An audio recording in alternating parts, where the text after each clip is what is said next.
Welcome to Rocking Finance, the Rock the Street Wall Street podcast. Real stories, real access, real paths into finance. Join us for candid, high-impact conversations with industry leaders sharing the insights, experiences, career pivots, and journeys that can help young women advance through the financial industry with great confidence. Rock the Street Wall Street equips high school and university students, especially young women, by bringing the M in STEM to life through financial and investment fundamentals. We provide direct industry access and guidance supporting students and young professionals on their journeys from classrooms to careers while expanding participation in the capital markets.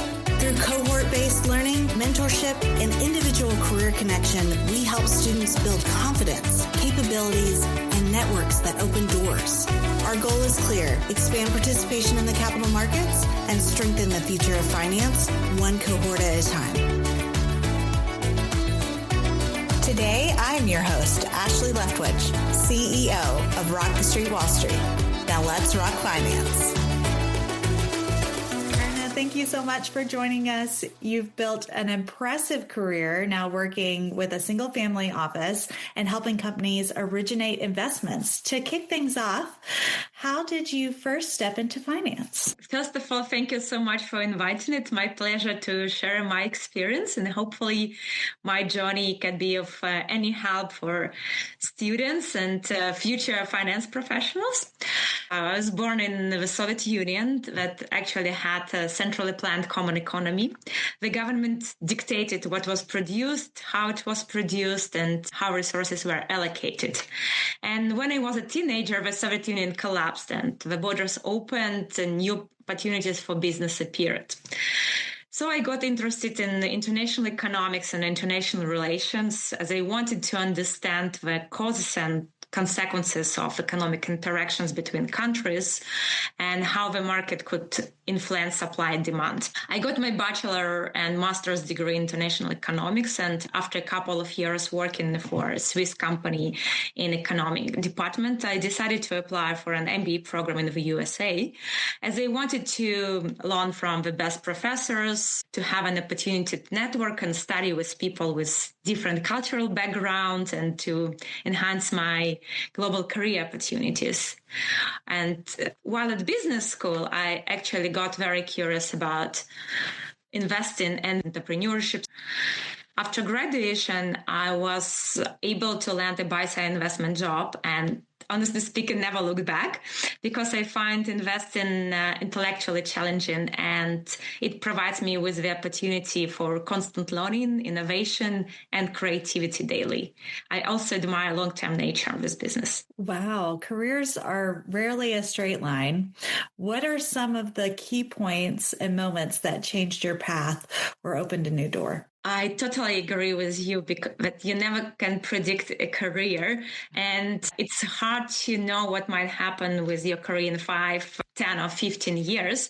So it's important to be mentally prepared for unexpected turns and build resilience, adaptability, be creative, and keep on constantly learning, practicing new skills, stay updated with new trends, and expand your network, as this really can help you to be relevant in the future with any unexpected change. And I'll bring one of examples from my career. One of such unexpected turns while working for a New York-based private equity firm. I decided to move from New York to Moscow. It was the time of a huge global hype for Russia. Everything changed when Crimea events happened in 2014. The first sanctions were put on Russia, blocking fundraising from U.S. investors, and the local currency dropped 3 times in one day. Our global and exit strategy and my future career too, as I needed to switch countries and switch companies in the future. And it's only one example, but looking forward, some years forward after that event, we got some other changes. We got COVID and many other things that you could not predict. Potentially artificial intelligence this day, that you should keep learning and be open. Yeah, be willing to change the path. And sometimes it opens new doors that are really exciting, right? I totally agree with you. So as you might imagine, our students would be very interested to learn about what a day in a life is like for you. So you're at a single family office. Share with us what it looks like. Yeah, I spent more than 15 years in investments and working for venture, private equity. impact investing as well as like family office business. And to be honest, there is not the same day through all my investment career. And it really depends on the stage of the deal we are working on current priorities, and it might change very quickly several times per day. However, if to sum up, I head to my desk and sort emails, look at current news to stay aware of what's going on. And then a major part of the day going to be split between research and analysis, some deal sourcing, evaluating potential investment, doing due diligence, structuring, working with advisors, working with portfolio companies, as well as some strategy discussions, board meetings, and weekly team updates, team town halls, as well as conferences, client events, mentoring and learning. I really like that you highlighted how you work with other people and even spend time to, catch up with others that are your colleagues. And you mentioned that no 2 days are the same. So how do you even set priorities in a role like that? I think extremely important is to have good project management skills. Also, it's critical to set goals and plan your day properly. Stay focused, stay organized, but in the same way, be open, flexible for potential change. And it's also very important to understand long-term priorities versus immediate needs to be done and to be able to multitask when necessary.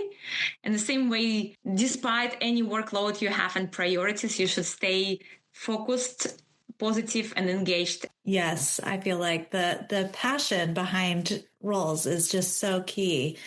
And if you were to look back, what do you wish you knew in your very early career days? First of all, I wish I could start building my network and start working with a mentor early, because I think your network is what stays with you through whole your life.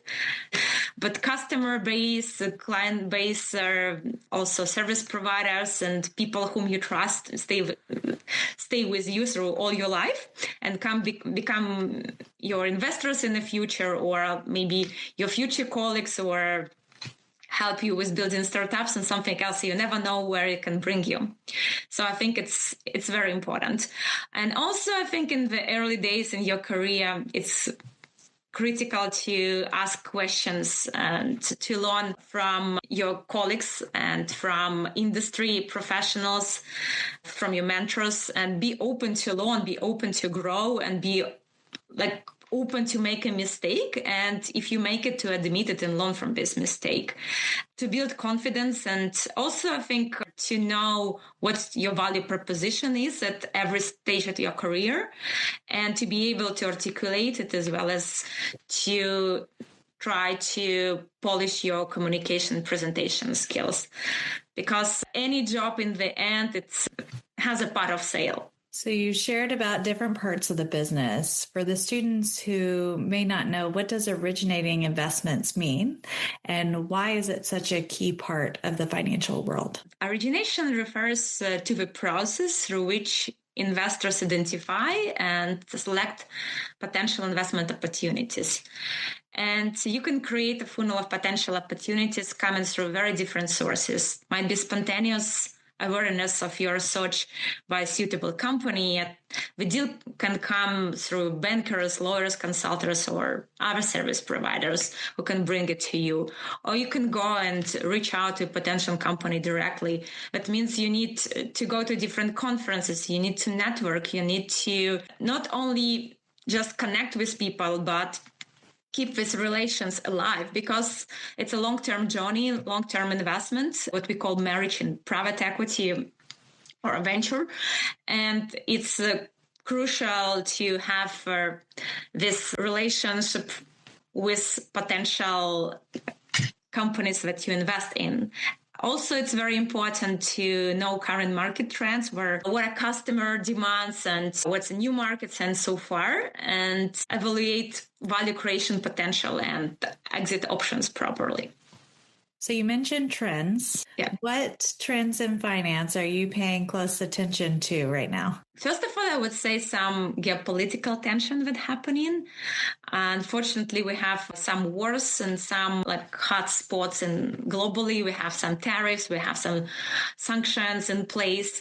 and you should really stay aware of what's going on.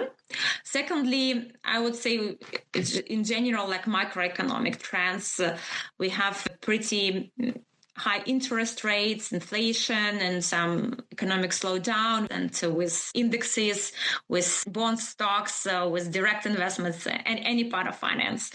Thirdly, it's a big trend that goes with technology. Here I'm talking about automation and artificial intelligence in finance.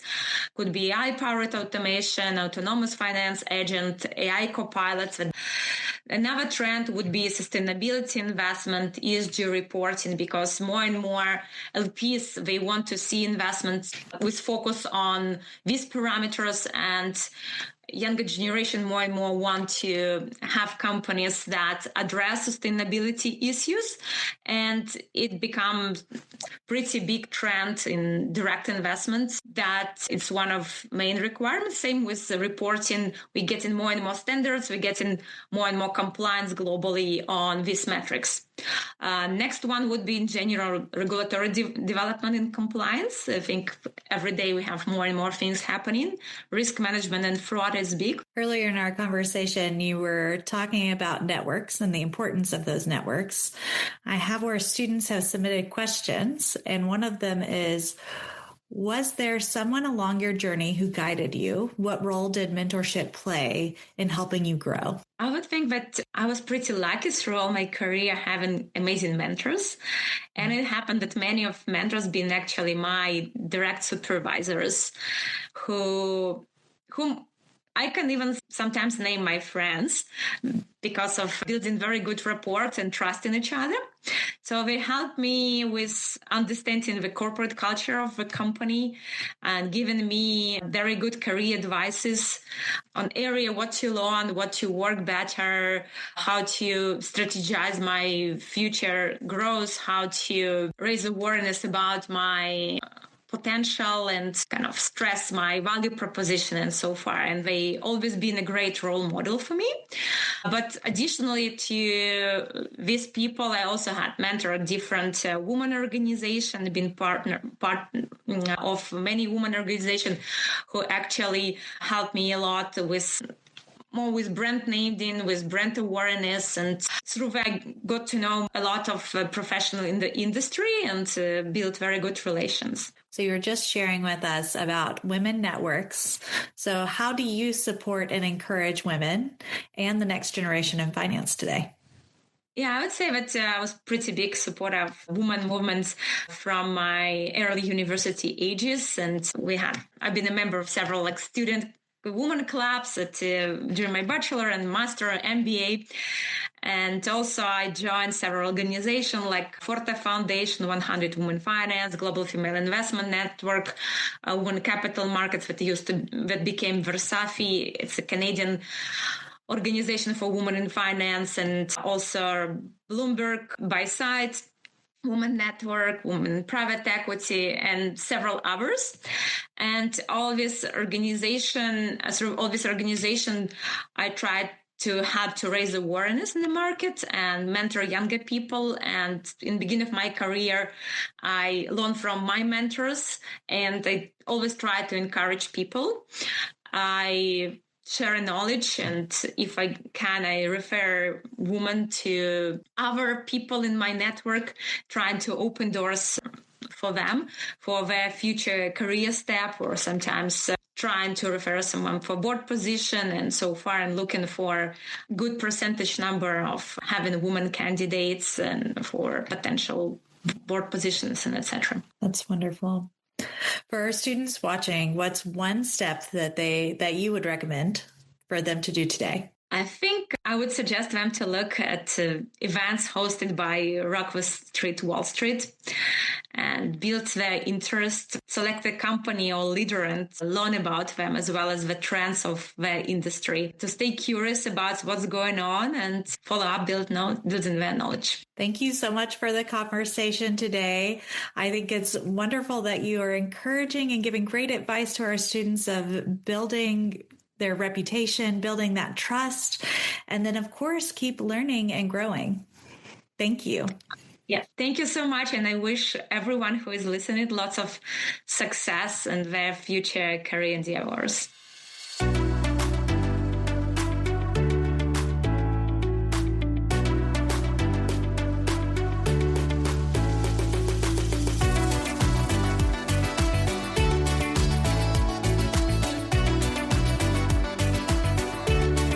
Joining the conversation. Visit rockthestreetwallstreet.com to learn more. Make sure to follow and join us for the next episode. Until next time, let's keep rocking finance.